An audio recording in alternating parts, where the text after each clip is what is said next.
I'm calling this meeting to order. I will not entertain a motion for approval of the agenda. Moved by Dr. Wolford, second by Mr. Hester. All those in favor, please say aye. Aye. Opposers, same sign. The minutes, the agenda has been approved. All right, now we will hear from Ms. Kristen Hanlon, who is the chairperson of Fiscal Support Services Committee. Ms. Hanlon. Thank you, President Murtis Johnson. We will now begin the meeting, and our presentation will be with Mr. Eric Bush. Please take it away. Thank you, and good afternoon, President Johnson, board members, Superintendent Dr. Sims. Today we are holding our second work session for the FY26 fiscal year 26 general fund budget. We'll start with our mission, where the Bibb County School District maximizes student achievement and social emotional well-being by building a sense of community and safe, equitable learning environments, followed by our vision that students are empowered to learn, lead, innovate, and serve as productive and caring citizens within their chosen paths of success. We also are always reminded of our 4Me learner outcomes, our goals, and our guiding principles, making sure each student has the opportunity to become matched and enrolled, motivated to enlist, molded for entrepreneurship, and meaningfully employed. And if we follow our theory of action, if we build stakeholder engagement of students, parents, and staff and community, and strengthen staff effectiveness to drive teaching and learning, we will maximize student achievement. The overview today is to provide a presentation and to receive feedback from the board regarding budget calculations for the FY26 budget. And the takeaways is that the board will be provided with an updated budget information to make an informed tentative adoption on May 15th, 2025. I wanted to get started today by reviewing why we're here. The primary purpose of public education is to provide a free and equitable education to all children, regardless of their background, and prepare them for a successful life. The way Bibb County does this is by serving the almost 22,000 students. We have 6 high schools, middle schools, 21 elementary schools, CTAE facilities, virtual academies, early education centers, special education centers, and 2 professional learning sites to support our staff. Thanks to the generosity of our community and voting on our eSPLOS, we were able to invest heavily in the best facilities, the best technology for our students. We also provide small classrooms, dozens of services to support students in every area, including EIP, REP, gifted, special education, English as a second language, and many others. Students have the opportunities to study not only their core classes, but have vast opportunities to participate in theater, chorus, orchestra, band, fine arts, physical education, athletics, foreign languages, and so forth, and countless clubs and student activities. We are the best of the best when it comes to providing secondary opportunities, which gives students opportunities in the CTAE fields, IB programs, AP programs, dual enrollment, and JRTC, to name a few. We transport over 8,500 students each day to their home on over 200 buses. That's done with 150 bus drivers and the transportation staff to support them. We also provide a mind-blowing 26,000 meals a day. That's breakfast, lunch, and snacks to our students with a dedicated staff to make that happen. Our sports programs are also home to some of the best in the state, with recent contenders this year for state titles, including Northeast High School football and Southwest High School basketball. After-school programs in almost all of our schools also give the ability to continue engaging in activities and learning beyond the bell. And our operational staff does a tremendous job supporting and protecting our students, faculty and staff, and maintaining over 40-plus facilities, our fleet of 200-plus buses, ensuring that our vendors and staff are paid on time. We also ensure that our local, state, federal, and federal regulations are met, as well as managing and reporting on large amounts of student data and supporting over 30,000 devices that provide top-tier technology and instruction. Just wanted to ground us there to give you an idea of what we are, who we're serving, and how much resources it takes to continue an engine like we have with over 3,500 employees. In FY26, the superintendent's budget is focused on retention and recruitment, continuing to offer competitive salaries. We have in this budget a couple options that provide a 3% increase across the board, and also a 3% to certified increase as another option, along with implementing a salary study that was done in 2023. Literacy also remains top of our priority. By continuing professional learning and programming for these programs, we will give our teachers the best opportunities to develop their skills and to give that to our children. We also have created a K-5 English Language Arts Coordinator position to support with this goal. Attendance is also on top of everybody's mind these days. To deepen the effort to improve attendance, we would like to hire a truancy specialist to focus on this community efforts and support for improving attendance. And then we also want to look at leader and teacher quality. Improving staff effectiveness through coaching and feedback provides classrooms and building level leadership. By creating a position to increase leadership and academic quality, we believe that we can further this effort. And we also want to allocate for coaching support at each school. Hopping back into the budget where we left off last time in work session number 1, our look at our mandated increases in district initiatives. The mandated increases that we've had from this current year that we're facing mainly deal with state health insurance and teacher retirement increases that are mandated by the state. Those increases, well, let me go to the next slide, but also on this list is revamping our one-to-one technology devices. That would cost a $3 million investment. We're also estimated $2.1 million increase in QBE revenue due to efforts to count all identified needs in FTE more correctly. Those counts took place in October and March of 2025. And the state does give us some credit for those increased state health costs in the amount of about $2.4 million. In most of these scenarios, I have no tax digest information yet, so we are estimating a 2% increase in this situation. Maintaining the millage rate at the current rate, and that's not preliminary anymore. We know we are going to experience a $9.1 million decrease in equalization. Moving back to those state health increases, this is a look from 2022 to 2026, where you can see an almost 100% increase in costs. And just the costs in 2026 alone is $5.5 million in increased healthcare costs. That's a total of almost $10 million over the last 4 years increase.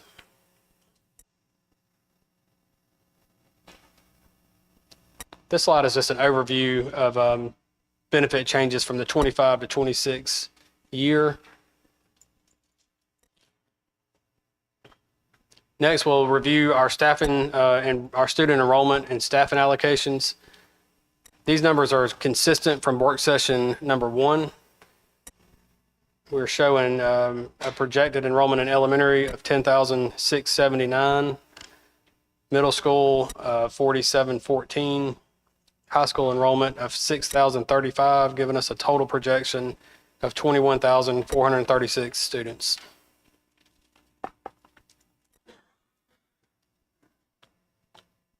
Next, we use this data to prepare staff allocation sheets.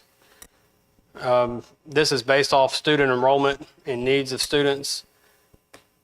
If you scroll all the way to the bottom, we're projecting that we would need 2,146 staff members to support our schools.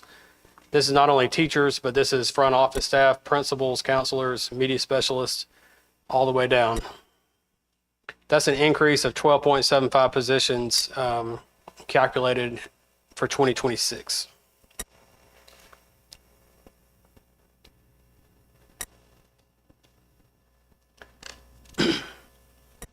Next, I wanted to provide an update on our revenue projections. Since the last meeting, you'll see in the middle column where we presented work session 1, work session 2 gives an update, and the final column gives those changes. So we did receive a little more money on the final allotment sheet from the state after the governor signed that budget.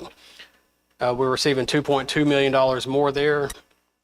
And there was a small incremental increase in that equalization grant. We would get $15,000 more on that grant for a total increase of $2.2 million since the last work session. More detail on those increases are presented on slide 22.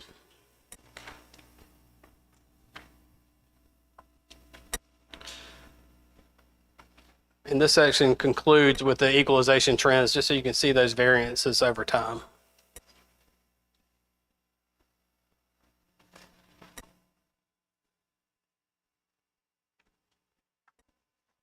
Next, we'll look at our budget changes from work session 1 as it relates to mainly expenses, but we'll restate that in revenue, we did increase $2.2 million. Salary benefit adjustments were made, totaling $560,000, which were due to some review and corrections on the original staffing calculations.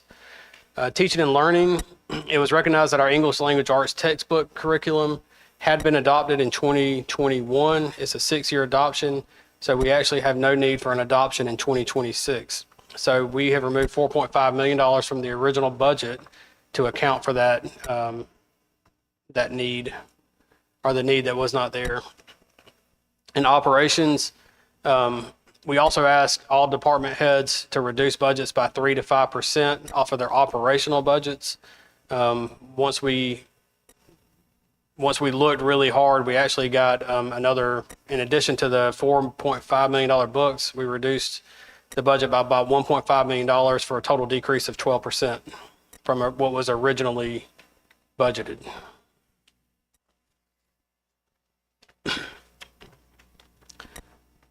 These are the charts I like to look on as a high level.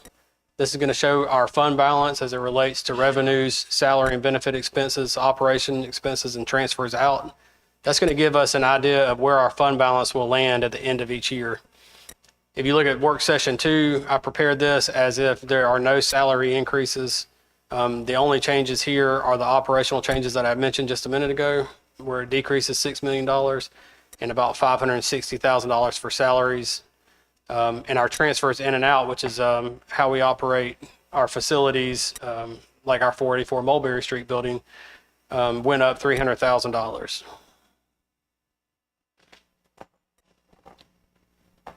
Next, we prepared several budget scenarios to give options, if you will, of which direction we may take.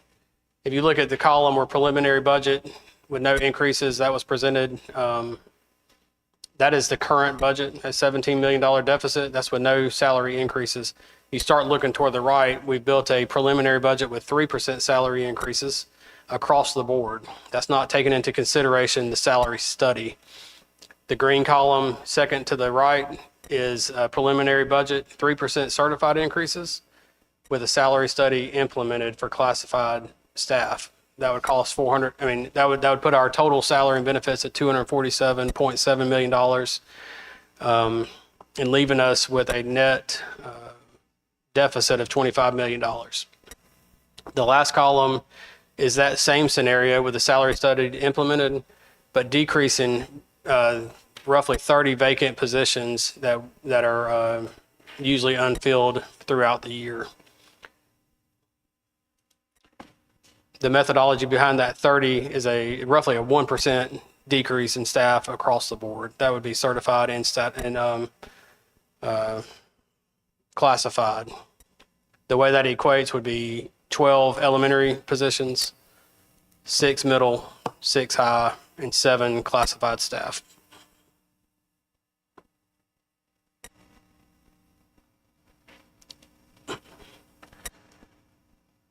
Next, I wanted to provide a slide to see what would happen if we were to increase a mill of revenue, which sits at $5.9 million currently. This example is the same as the previous slide. It just adds the revenue back to show us that that deficit definitely decreases into a range that's more manageable. But it's just an option that we're looking at currently.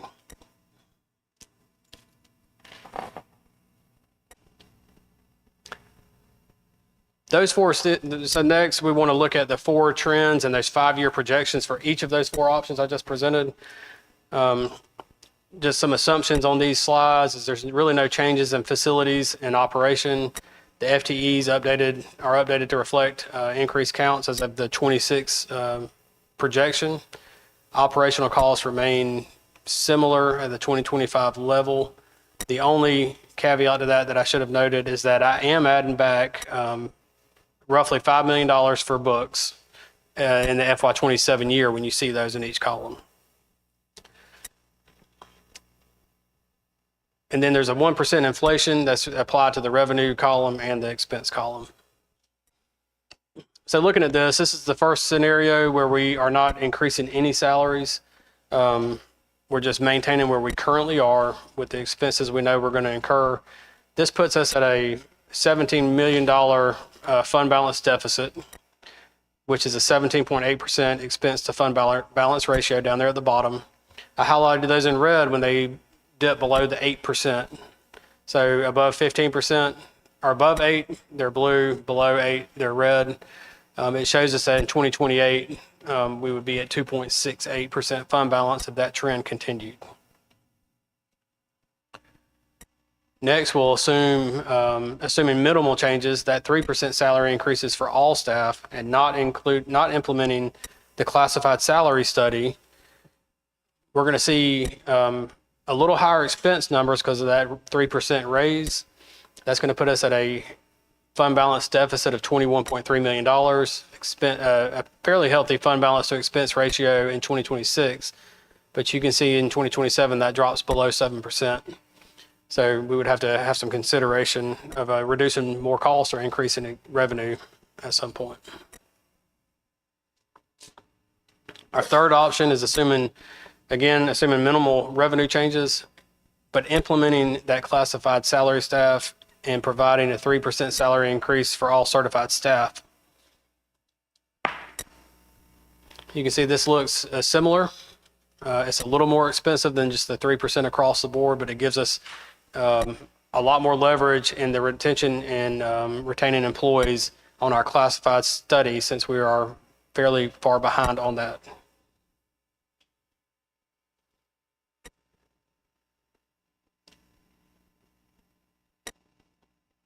The last slides we have here are putting back in a mill of increased revenue, which is $5.9 million. A 3% salary increase for certified, implementing the salary schedule, and accounting for the 30 vacancies, which is a reduction in expenses. If we look at that, our FY26 is still 17.72%. with a deficit of $16.4 million. 2027 is a deficit of $20.6 million, giving us a fund balance ratio of 10.36. And in 2028, we are dipping down to a 3.3 fund balance ratio.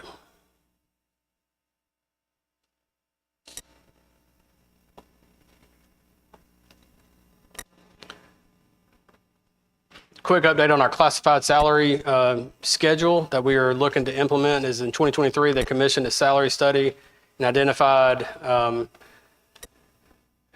one, that our scale is compressed, meaning that our employees aren't subject to raises or normal increases like our competition is or the normal industries. And two, that several of our positions were way behind in the salaries anyway.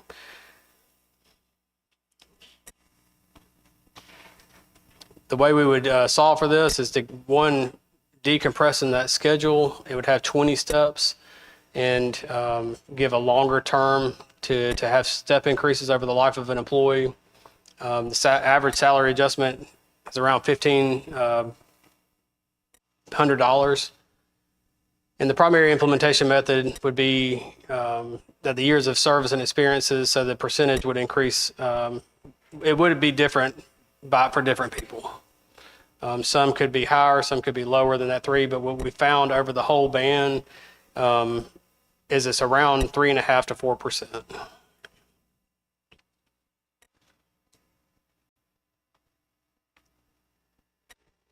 Next is a priority, our budget priorities and other considerations as it relates to positions and salaries. Do you want to go through every one of all these, Dr. Sims? Or? So on this, I want to make sure we give you, the board, time to review these items. And what we wanted to do this time is to give you the specific budget need, the associated amount, and rationale. Definitely prepared to take questions on all that we have, but one of the reasons I wanted to do one-on-ones with you was to give you time to review and receive your feedback in anticipation of our tentative budget adoption. But what we've tried to do here is to represent those items that are related to our budget priorities in addition to other considerations. But again, to give you information as to what our thinking is behind each one of these specific pieces. And what you'll see represented is everything from the implementation of the salary schedule, the raise for certified employees, additional positions, and position adjustments. And I think that pretty much represents the entirety of these 2 documents. So I don't know if we need to go through each one right now, rather to make sure that you have this information, have the detail, and then have the opportunity for us in our one-on-ones to further discuss, in addition to questions that you'll have for the entirety of the presentation today.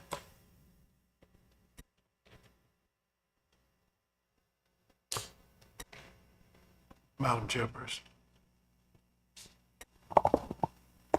Are there any questions? Dr. Ficklin? I would like to go through each one of them. If we've gone through all this in 22 minutes, we might as well. Okay, please, the board. What's the last thing you said? I said, we've We'll go covered through this each much one. in 22 minutes, we may as well go through the rest of it.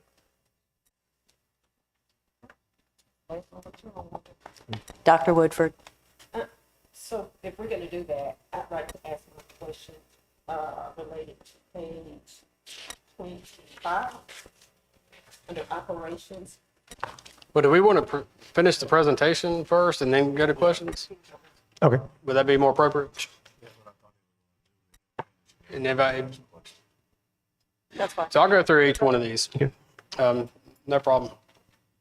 So first on the list is a truancy specialist. That was one of our top priorities in the in Dr. Sims' priority list to combat absenteeism. It's a direct response to that effort. Next is the implementation of that salary schedule. That line is blank, but that number is $2.4 million to implement that salary schedule. How much you say it was on that line? 2.4 million. 2 point.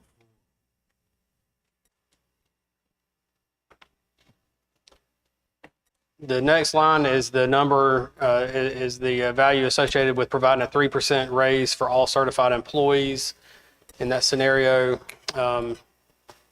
Next is a leadership coaching and support position that would provide another individual in the Office of School Leadership and Supports to coach principals and assistant principals after instructional rounds and to help co-create a strong internal leadership pipeline.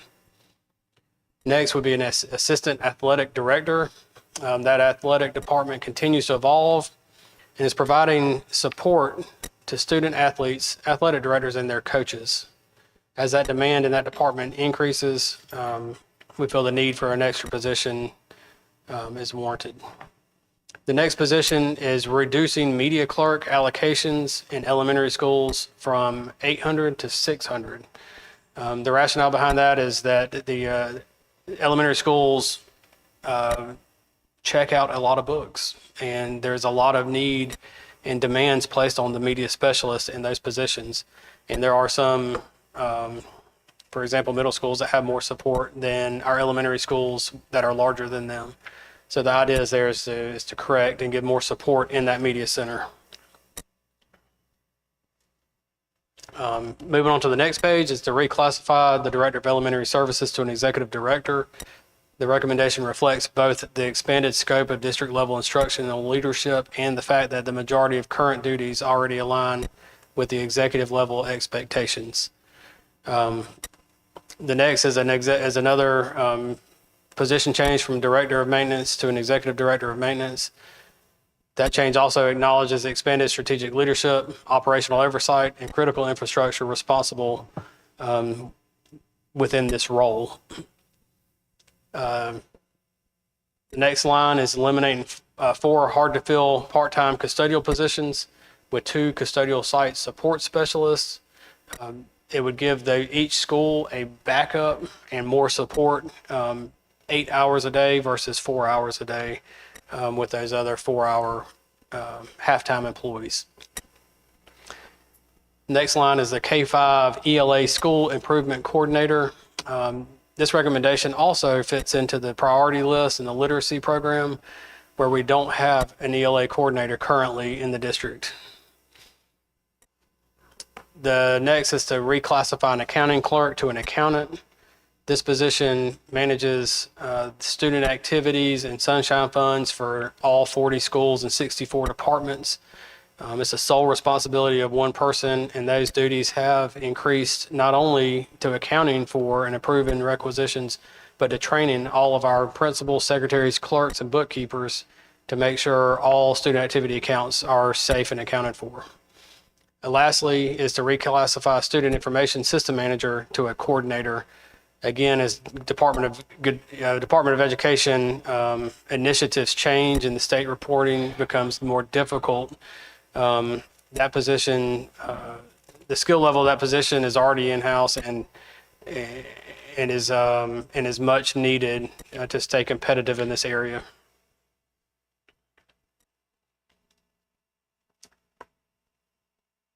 The last couple slides here, as it relates to the financial pieces of the budget, are the detailed budget report. This scenario, because it's 3 or 4 pages, 4 pages long, I didn't create this for every scenario. This scenario is the 3% salary increase for all certified, implementation of the salary study, and reduction of 30 vacancies. What this does is it gives us not only a cost per student, but a per facility expense as it relates to salary and benefits and operations. It goes through elementary, middle, high school, and our other programs such as Elam, Methodist Home, Northwoods, etc., giving us a total school cost. And then the last section at the bottom will detail out from each departmental office what expenditures are and how many people are in each of those offices. This gives us grand totals at the bottom at a grand total cost this year of $289.7 million.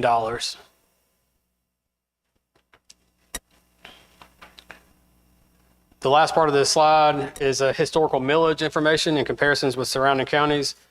We have seen this a few times now, so I won't go through every slide in detail, but it's just to point out where the trend in Bibb County has been and how we compare to other surrounding counties and like-sized counties.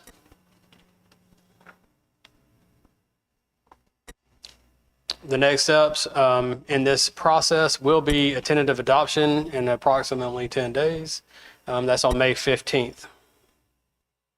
Following that tentative adoption, we will hold 2 public hearings in preparation for the final adoption at the June 18th board meeting. If we have tax information in between there, it may change our numbers so I can be more precise. But if we do not have them by the time we adopt that budget, we'll follow the same procedures as we did last year and have a millage rate adoption session, several sessions to accomplish that task. Listed here is the calendar of events that lead us up to June 18th. And that is my presentation. The end of the presentation. Thank you for your presentation. Are there any questions? Dr. Woodford.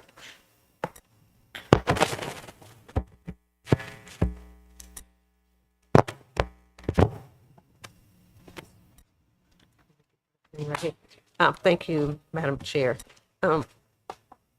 Thank you so much for your presentation, Mr. Bush. So on page 25, under operations, it indicates that department heads were asked to reduce operational budgets by 3 to 5% from proposed budgets.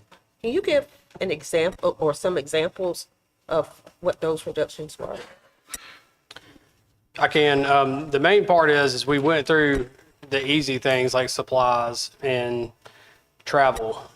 We may have reduced some registration fees, but the harder one, the main ticket there that came down was the textbook adoption and that operational expenses. So that was an immediate reduction of $4.5 million. Other considerations were refining our estimates on utilities. We pulled down the number of repair and maintenance in our maintenance and facility operations that we had previously estimated. We requoted several things like insurance we were able to pull some money off of. I think approximately $300,000 off of our insurance estimate. So it's various things like that we were going through, making sure we were getting the best price and the best estimate to bring before the budget. So this was nothing that would impact teaching and learning in the classroom No, for the ma'am. most part. Okay, thank you. Other questions? Dr. Garrett Boyd. I have one question, and it's really not related to this, but have we already implemented the raise that we approved last year for central office? Yes, we did. employees? That was our last budget season. Right, that was last Yes. budget, and we've already implemented that. Yes. Okay, thank you. Dr. Ficklin. Thank you, Chairman Harlan, and thank you, Mr. Bush, for your presentation. I have just a few questions about the general scope of looking at a budget. And we are in a tight budget year. We have frozen all of the vacancies and said we are not going to fill those to save that money, It's not all the vacancies. but most of them are. I think you said 30 something. The better way to put that is we looked about 1% of a reduction across the board. We do have vacancies each year, and you'll see each year we usually add back a healthy fund balance that was budgeted in the previous year because we don't spend it. So the idea there is just to get a tighter and more appropriate number to present. Yeah, I understand that, you can't freeze but Everything. basically, the outlook is to make sure we don't hire any additional people that's going to impact this budget negatively and cause it to be, more and more out of kilter. So with that being in place, then what I question is, why does this budget add in new positions? Yes, so I would say it's not necessarily true that we don't want to add positions for the sake of the budget, but rather what I'm presenting today is an analysis of what we feel like we need to push the district for FY26 and beyond. So as we talk about adding positions, it's based on needs that we see and that we want to entertain before the board for consideration. And one of the things, and I definitely understand, I agree with you 100% in that things are tight. But the question I have to struggle with every single day is, with all the unfunded mandates and impositions on our bottom line, what are we willing to surrender in terms of moving our district forward? So anything that I'm presenting today is in an effort to move the district forward and also looking at the bottom line. I understand that. But when we look at these budget priorities and other considerations on page, I think it's 42 beginning, the first position, truancy specialist.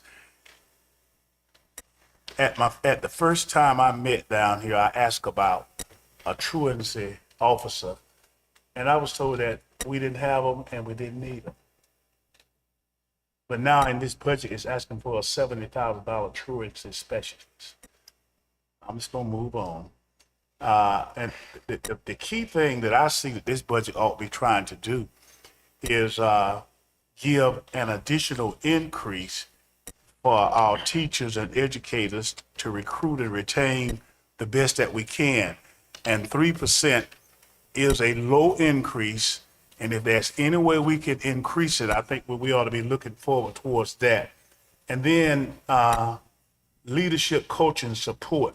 What is that about? So in our area of schools, one of the things that I presented at our board retreat to start it out was to push 2028. And it's the whole idea of pushing for increase in aligned efforts, rigorous approaches, and committed delivery in all of our schools. And as we look at our bench in terms of leadership inside this district, we want to make sure that we strengthen that bench in terms of growing our own leaders in anticipation of positions within the district. Number two, as you look at our structure, we have our associate superintendent of schools. We have our 3 executive officers. And what typically happens is that they, in managing those schools, have times over the course of a month to visit schools, engage in walkthroughs, et cetera.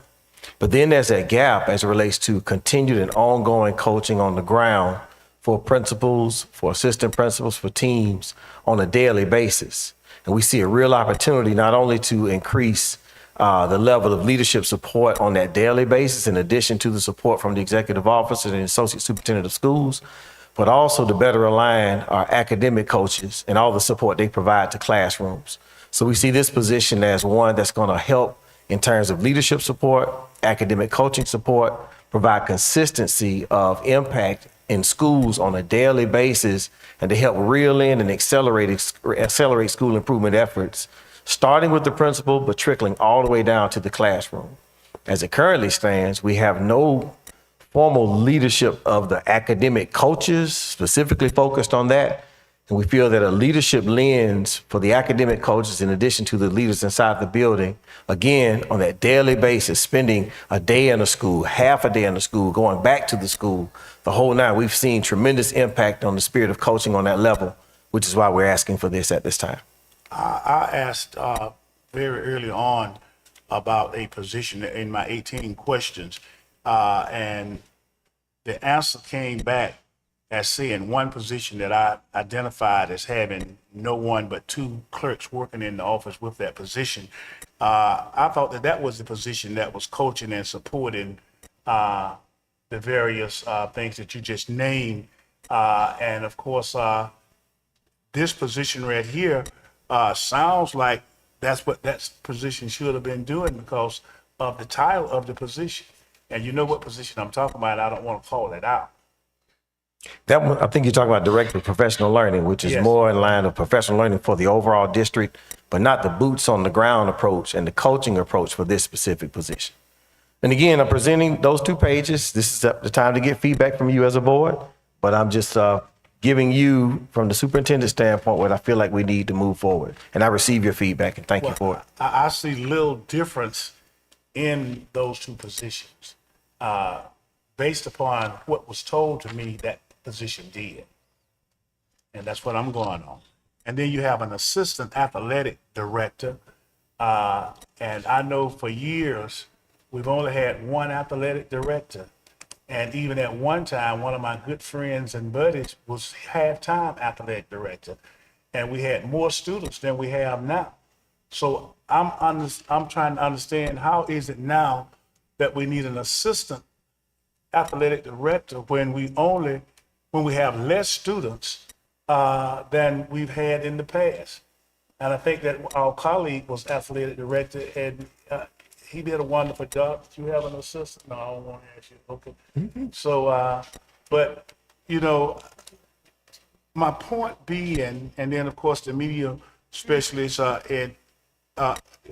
these the little plus sign that says plus benefits is not plus another person is. No, it's just accounting for the benefits Okay. associated and with then, of course, my point being is we are adding in pretty close to $500,000 with additional things when we are trying to reduce the budget so that we can do some of the things that we need to do for, I think, classroom teachers and people at the building, because that's where our critical need is in teachers to teach our students. And I think that that's why we're here, is for the best, what's best for the students. And I'm just questioning these positions. And of course, Then some of them have been elevated and named, and I'm glad that Dr. Boyd asked a question about the persons in place in the central office. They've already received a raise, and I'm just looking at this. And then we got a school improvement coordinator. We don't already have a school improvement coordinator for K through 5? No, sir. Specifically for K-5 ELA, we do not. So that is the fulfillment of a gap. But I still, have some consternations about adding in new positions when we're trying to reduce the budget so that we can do some of the things that we need to do with the people who are already in place. Thank you so very much. Thank you, Ms. Howard. Ms. Johnson? Thank you. Thank you for your report. When you were talking about the after-school programs, you said in most schools, do we have an after-school program in all the elementary schools? I'm almost positive we do, but I didn't put that number on there. Does anybody, we either have a fee-based or a 21st century after-school program in almost every school. We're trying to fill the gap for the last ones. Okay, I'm not sure if it's every elementary school though. and what about the summer school program? How do we look with that? We have budgeted the summer school program into this budget as well, and it's currently budgeted, but it is set to start in just a few weeks here. Is that based on the school's need, or will it be in all the schools, or what? No, they're not going to be in all schools, but only open select sites, so people can come to those sites. That's in an effort to make it as convenient as we can, but reduce costs, because it's every time we open a new building, we have to have that whole set of staff in there to run it, and everything has to be on. So we try to do that in that effort. Right. Thank you. I just want to make two comments. I'm glad to see that we are putting in the truancy specialist, since we've been discussing attendance, student attendance. I think it's very much needed that we have the truancy specialist. Also, I'm very happy to see that we are putting in the 3% raises for, I think it's across the board. You said across the board, 3% raise? One of the options was 3% across the board, and the other one was to implement the salary study. But if you look at the total dollars of both implementing the salary study and the certified raise, the total increase is roughly 3.3% total from one year to the next. I think that's really good, and I think it's deserving. You know, as a retired educator, we've always got our 3%. So I felt really sad for the active educators not being able to get their 3%. Thank you so much.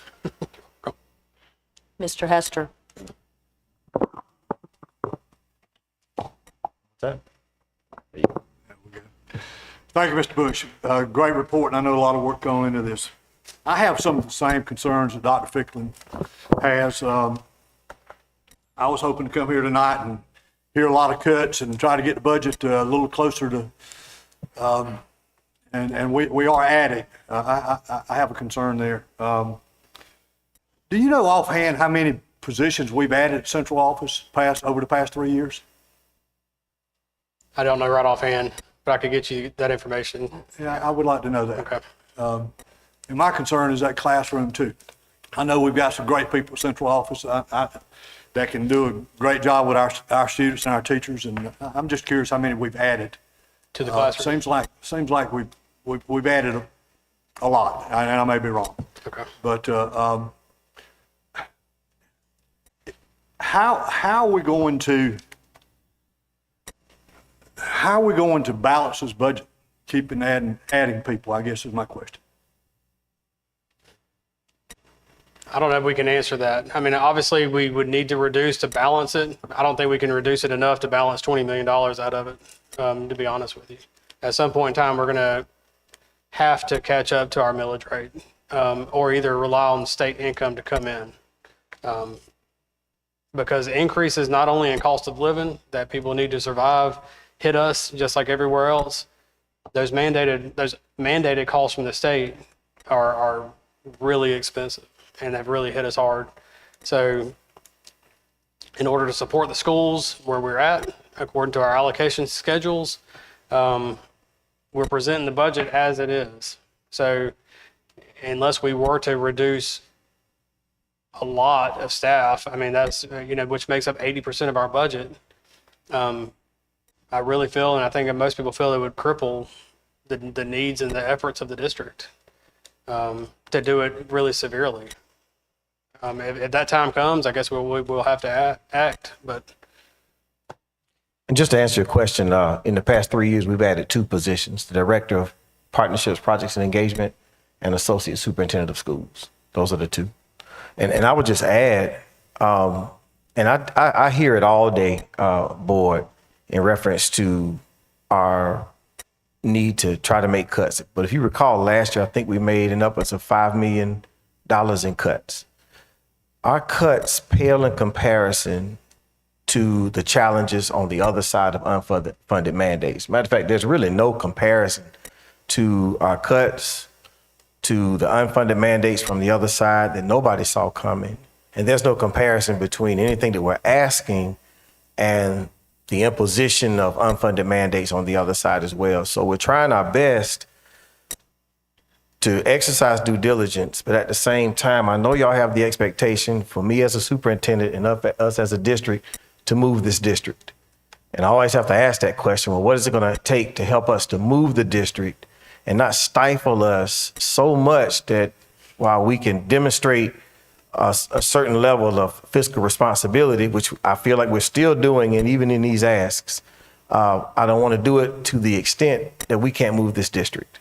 And I would just say that will continue to be a concern of mine. These are tough times, but that's why we started with how we started this particular presentation, just to remind us of who we are and what we are about. And I know we all share in the concern that we want to have the best possible school district. And it's in that vein that we come this afternoon with these considerations to receive your feedback. But I want to make sure that we consider a balanced approach to it, and that while we want to demonstrate fiscal responsibility and make cuts, cannot do it at the expense of the needs of our students and accelerating as best as we possibly can the movement of our district.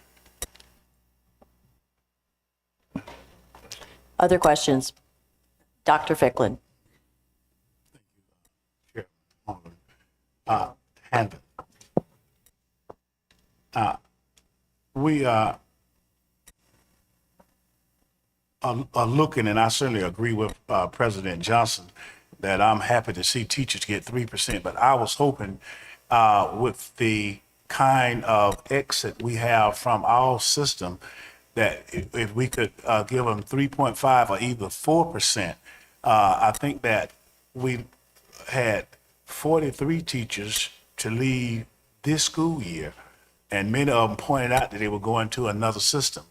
That is critical to me, of making sure that teachers are paid and that they feel that they are valued in our system. And one of the things that you said, Mr. Bush, and I appreciate all the things that you've said, and I think that you have done a very diligent job in putting this budget together. You said that the summer school, when that question was asked, when President Johnson asked, was it in all the schools? You said it was this place, at the most convenient place for the student. Summer school is going to be at Carter, which is one of the better schools in our system, great leadership, but the location of that school is not convenient for students in other places that need to go to summer school. And I don't understand how that is being convenient for them, even though it's a wonderful school.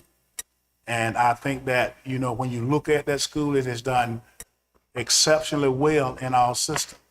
But to say that that summer school is placed where it is convenient is to misinterpret the word convenient.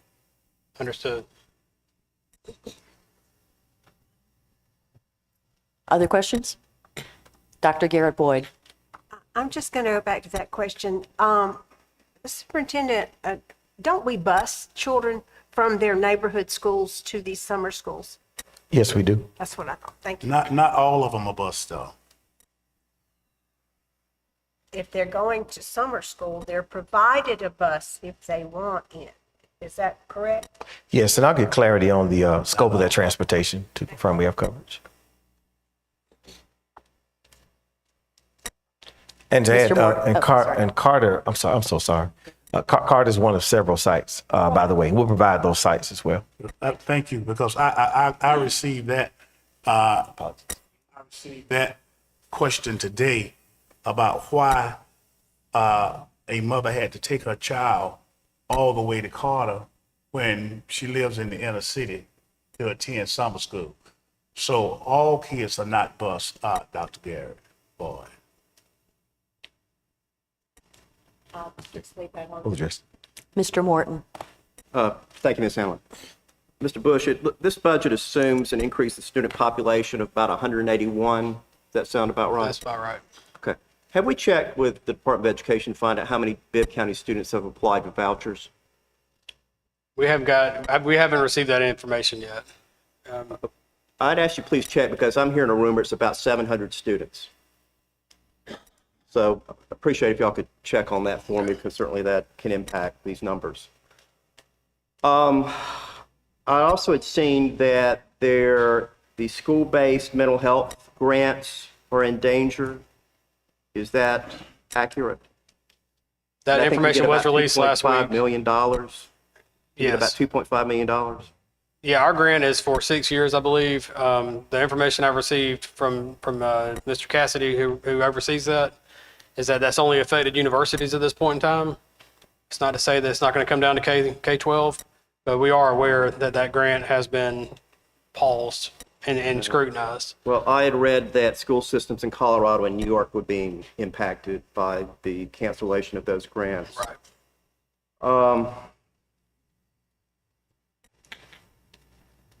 So let me just speak my mind about this. We're in great financial uncertainty at this point. And I'll be first to tell you, I'm galled that we're having these additional increases passed on to us by the state when they're sitting on a $1 billion surplus that is being used to hand out tax refunds to people. Because what ends up happening, you might get a check from the state, but then at the local level, I think you're looking at a millage rate increase even if you do nothing to salaries. I am concerned about adding fixed cost to our budget, which means salary increases for all employees, added positions without financial certainty looking forward.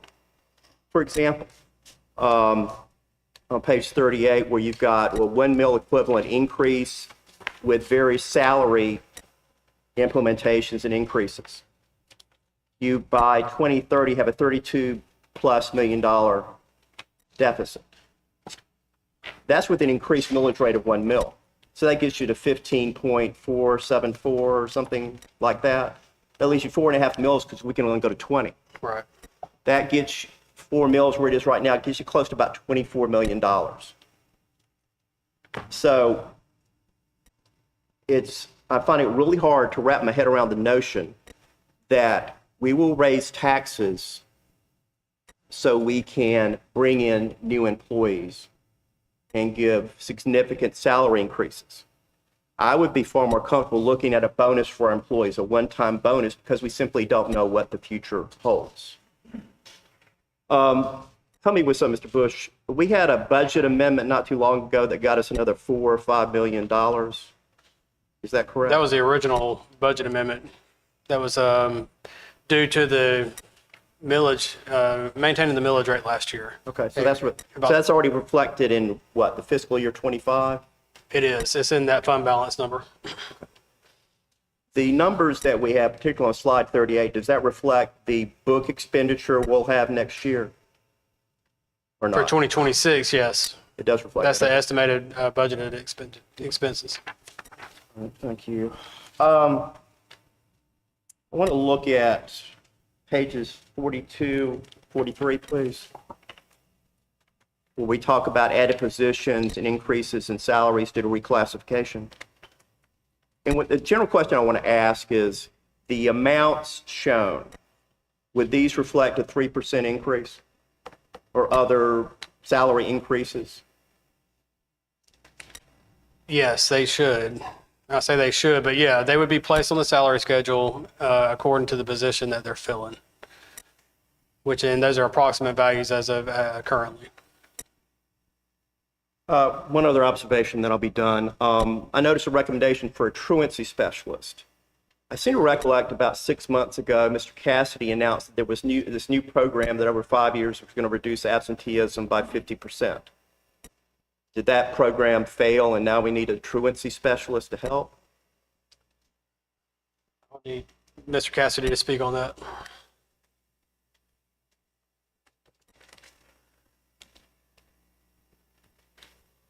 That was an initiative, 50 and 5, wasn't a program. Well, So we're trying to put things in place to make that happen. I understand, but one thing I didn't hear during their presentation is that we need to add an employee to make it happen. I mean, I appreciate the effort, don't get me wrong, but so we're saying that we also need a truancy specialist in order to address absenteeism beyond the initiative you announced? It would definitely help, for sure.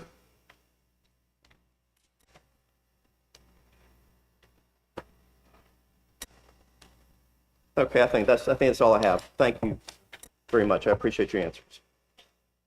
Other questions? I did have one. If the salary study is implemented, how close would the classified positions get to surrounding counties? I mean, would that make them comparable or, market salaries? Or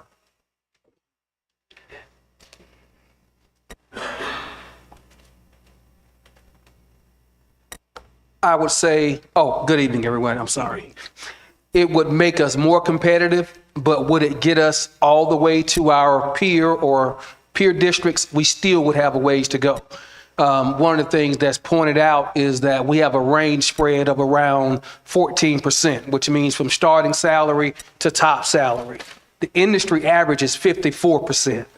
So if we were to implement this study, it would put us with a salary range spread of about 34-35%. So we would see significant increases, but we would still not quite be at the level of those peer districts that we used in this study.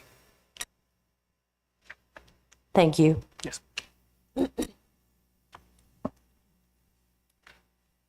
Dr. Woodford? Just quickly, I know during the last consolidation presentation, the recommendation was to engage or implement an efficiency study. So given, that plan, would it be wise for us to create these new positions at this time? I still believe that these are ones that we need at this time. However, we do recognize that the efficiency study is an additional step. And specifically what it is in place to do is to help us look at efficiencies across the board, which could include this space right here. So again, I'm challenged with looking at the immediate future in terms of what we need and accommodating for that, while at the same time taking time for the efficiency study. This is a healthy middle ground from my perspective. But I do receive your concern, and we do look forward to what that efficiency study will yield. And the purpose of that is really for us to look not just at the short term, but the long term of our district in order to create meaningful efficiencies. And I define that as something that's efficient, but does not take away from the acceleration of our opportunities for improvement. So could that possibly result in some positions going away? It could. Yes, it could. And of course, we know it's going to be that last resort of reductions in force, but we do recognize that is on the other end of the spectrum of efficiencies. We do anticipate that perhaps that'll be a part of that study, and we look forward to the results. Thank you.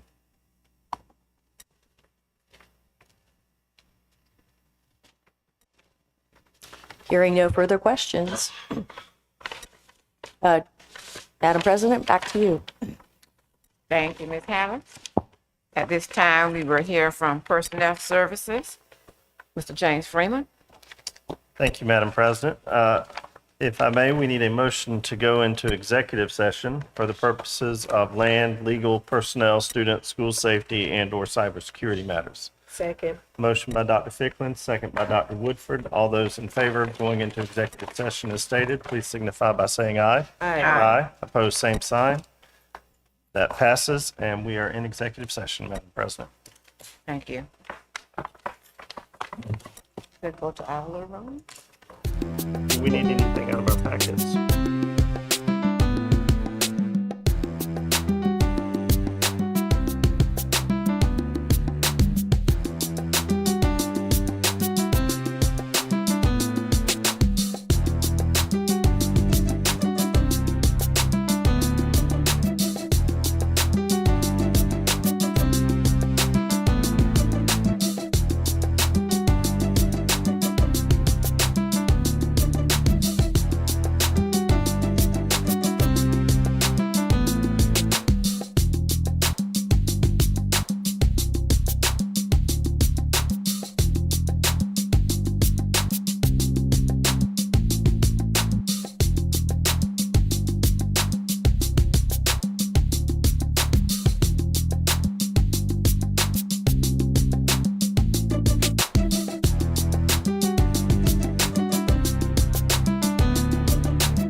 motion to come out of executive session?